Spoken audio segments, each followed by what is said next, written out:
વડોદરા શહેરના પાણીગેટ વિસ્તારમાં આવેલી સાત દરગાહ ખાતે મદ્રસે સિદ્દીકે અકબરનો અઝીમો શાન સાલાના જલસો યોજાયો હતો। આ પ્રસંગે મુખ્ય આલા હઝરત મન્નાન રઝા ખાન હુઝુર મનાની મિયા સાહેબ કિબલા બરેલી શરીફ યુપીએ ખાસ હાજરી આપી હતી।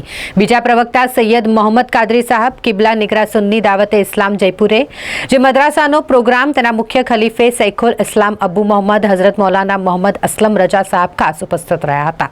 આખા વર્ષમાં મદ્રસાના વિદ્યાર્થીઓ અલગ અલગ તાલીમ પૂર્ણ કરી અને તેમને ઇનામથી પ્રોત્સાહિત કર્યા। બાળકોનો ઉત્સાહ વધાર્યો હતો। અંતમાં મૌલાનાએ દુઆ કરી હતી કે ભારત દેશમાં કોઈપણ જાતની આફત અને મુસીબત ન આવે, સૌ ભાઈચારા અને એકતાથી એકબીજા સાથે રહે અને એકબીજાના તહેવારોની ભાઈચારા સાથે ઉજવણી કરે।